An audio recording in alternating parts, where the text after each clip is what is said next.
Okay, what we're going to do now is we're going to go after the scalene muscles. There's actually considered three scalene muscles: scalene anterior, scalene medius, and scalene posterior. And with the scalene muscles, technically they're transverse process of C4 through C6.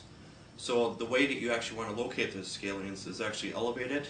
As you can see, the sternocleidomastoid kind of sticks up right here.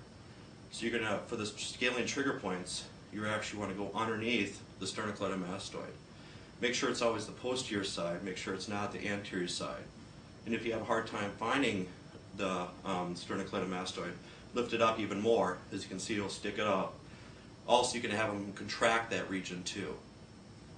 So the insertion is the lateral surface of the second rib and also the first rib. So I'm just combining the scalene posterior, medius, and anterior together.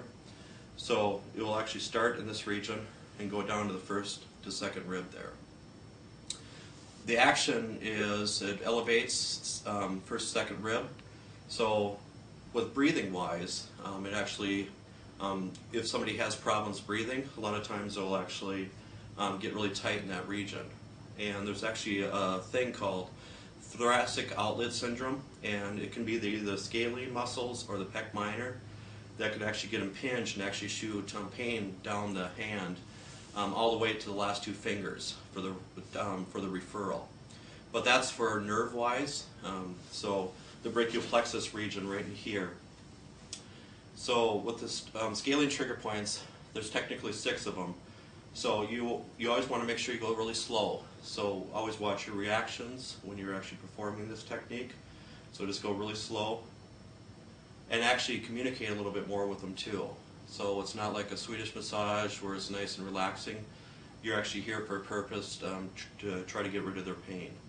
So the referral for the muscle will actually go down to the thumb and index finger, and it can actually go to the posterior elbow region, also the pec region, and also back of the scapula region. So that's where the technical referral for the muscles is.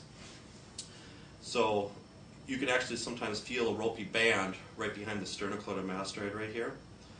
So just go back and forth, and you can even have them kind of tense up their neck too. So try to bring their neck to the shoulder and kind of hold it to resist it. Sometimes you can actually feel that muscle kind of pop out at you then. But it's a very important muscle for breathing wise. So any muscles that attach to the ribs are considered breathing muscles.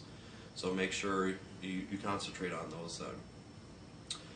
So also with breathing problems too, it could be intercostal muscles. The intercostal muscles are in between the ribs. Those can actually get really tight too, so actually mimic breathing problems in those regions. So again, with the scalene muscles, just go really slow, because anything on the neck region, you just got to take a little bit slower. And if you ever feel any kind of a pulse at all, just make sure you do not press on that area then. And if you feel any round lumps, it could be lymph nodes, it could be calcium deposits. Of course, we can't diagnose, you don't know what it is, so just don't push on those regions for the scalene region. So again, for the referral, it will actually go down to the thumb and the index finger, so it should shoot all the way down there if it's actually muscle related. But if it is nerve related, it could be like thoracic outlet syndrome, it could actually go down to the pinky and a little bit of the ring finger.